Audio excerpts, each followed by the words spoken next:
Hey, it's Melissa from Kiwibanana, and today I'm going to do another video about conservation issues. Now I'm going to give you a little bit of a background before I get really into this video, because I know that some of you don't live in New Zealand but still want to have an understanding of where I'm coming from when I'm talking about topics.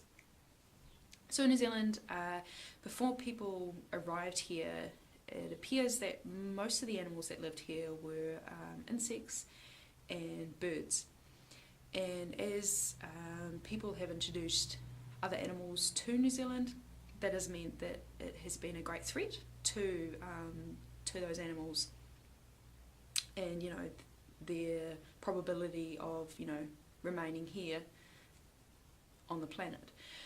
So there is often a lot of debate in New Zealand about which animals do we need to focus on saving, and how do we need to go about saving them.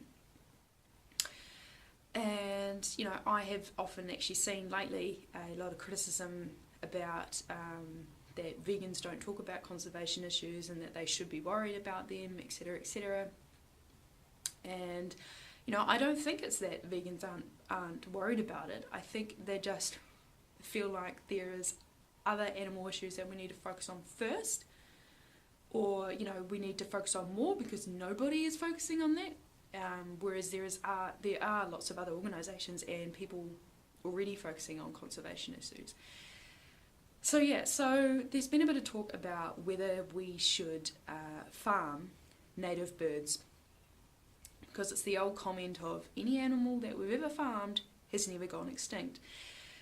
But I feel like they're failing to, how do I put it, to realise a few things with that. I guess you could say there's sort of issues or problems that they need to think about if they were going to do something like this. So when they're talking about farming, I think they feel like, it appears that they want to farm them either for like their feathers and or their meat. Which seems a bit bizarre to me, because whenever I've look at our native birds, I'm not like, yeah, there's definitely a lot of meat on those birds, because there isn't really, although we did have some really large birds. I mean, we had birds that were bigger than ostriches a couple of hundred years ago, but they have now become extinct, and I'm not here to blame anybody for that other than the humans of this planet. So I guess the first issue I want to talk about is the selected breeding that would go on in order to do this, or the possibility of it. Probably it's likely that it would occur. There would be selective breeding in relation to farming them, because whenever you look at any of the animals that we farm currently for food, things like pigs and cows and chickens and all that sort of stuff, over time we have really started to limit down what sort of breeds do we want, because we might want a certain type of sheep to then be able to produce a certain yield of wool, and the same with the same with cows. We might want a certain type of cow that will produce a certain yield of milk, etc, etc.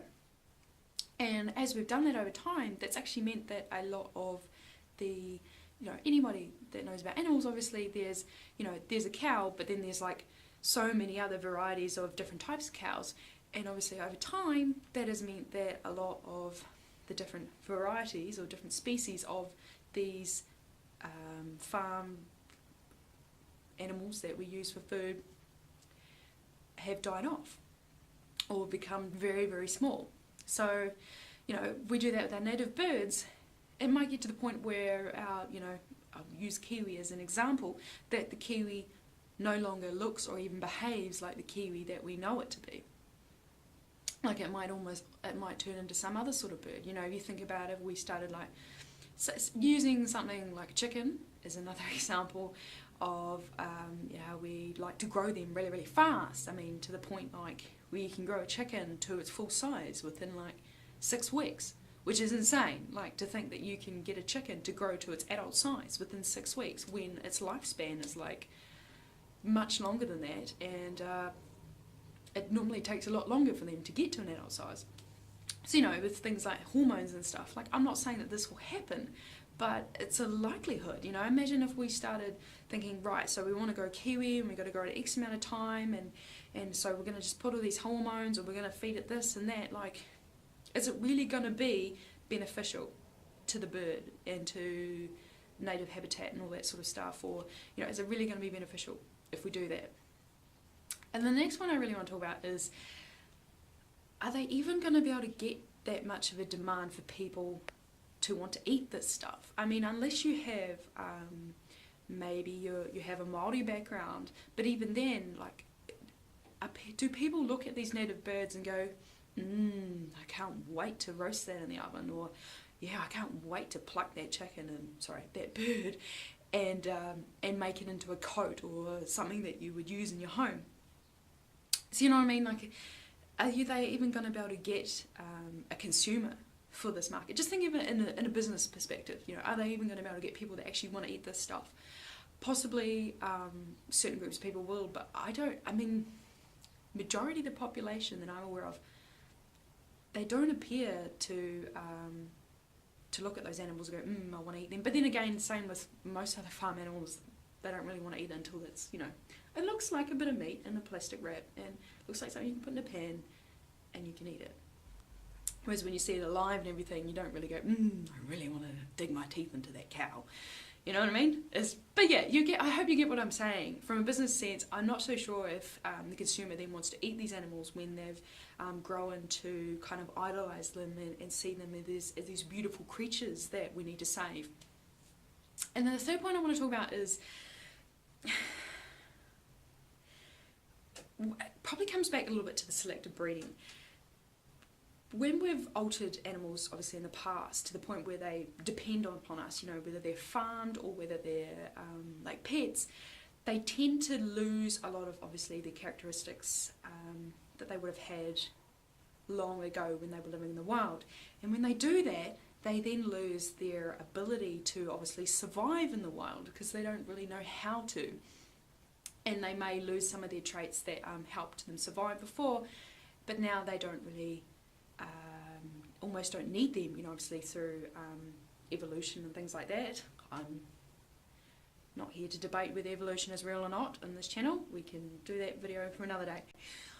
But you get what I mean? Like, when we do this to the native birds, and if we, you know, if the whole point is to then make sure that they have a lot of them, if we want to introduce them back into the wild after a period of time, are they going to be able to be introduced back into the wild?